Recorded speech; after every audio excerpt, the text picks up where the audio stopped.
Hello, ladies and gentlemen, good friends here. How you guys doing today?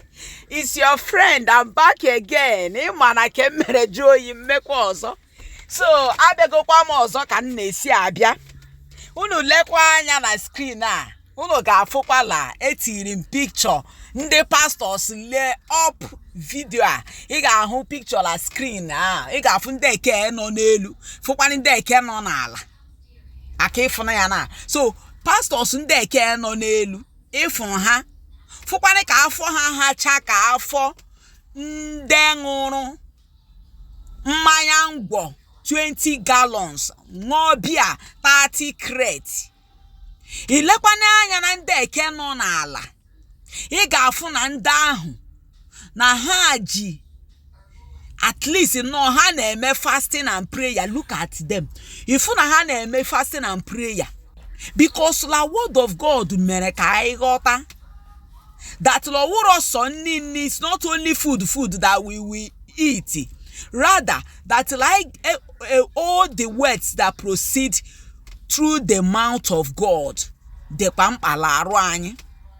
Mana some pastors, suporo onwe ha pastors, je ha na-eri so n'ihe ọbụla gafere n'ihe eburu wagalon, ihe ọbụla gafere ha eburu mmanya ọbụla ha na-akwa. Afọ ha hacha ka ndị ṅụrụ ọkpọ odudu. Mana ọ wụrụ pastor. Ifu ilele anyị pastor ndị eke nọ n'ala, ifuru ka ha dịcha nwa slim because ha ji ekpere la arụ, ha ji fasting and prayer la arụ ahụrụ ha. Na-arụ ahụhụ ọfụma.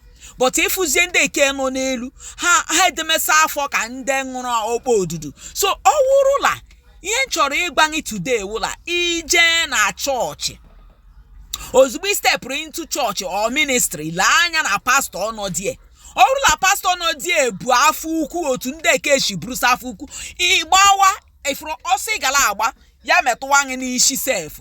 Gbaa ọsọ gbapụ from that place. Anokwala that place chacha because the power of God or the spirit of God no n'ime ka that pastor ahụ bu afọ because ọ na-eme the fasting and prayer. Pastor anaghị eme fasting and prayer. Ike nọ n'ime wungi nwawo a congregation member. Ike ya so no need ngi we waste time nga anwa. Time adrozi so no need of wasting time. Isi ebe ahụ pịata ya ozugbo pịata ya. Mana ije ha na ị ga-afụ ndị eke ndemere n'ala. Ị ga-afụ ka ha si nwa dị skinny. Ọwụrụ ọla ha dị na ha nwere naturally na ha dị skinny. Mba, ha na-arụ onwe ha with prayer, fasting and prayer. Ọ ya ka eji ka pastor kwesịrị ịdịla eme. Mana ndị eke dọwasara afọ ka ihe ṅụrụ mmiri ọkpọ odudu. Unu jee na chọọchị dị otu ahụ, ọsọ meme unu n'ọkpa.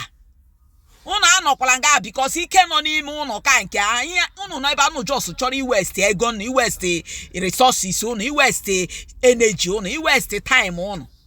Mana ifuru ndị eke ya ifu onye eke dị slim, ndị eke dị slim nọ n'ala nọrọ n'ebe ahụ for now. Ka ọ dị ka anyị afụrụ, anyị ga-afụ na next video. Ngwa bye bye. Thanks for watching. Please guys, support your girl na, support your lady by liking, sharing my video, okay? Ka ga viral, ka nyere ndị mmadụ aka. Oh, comment what you think about the video. Comment it at the comment section. What you think about the video. Like, share, and comment. God bless you.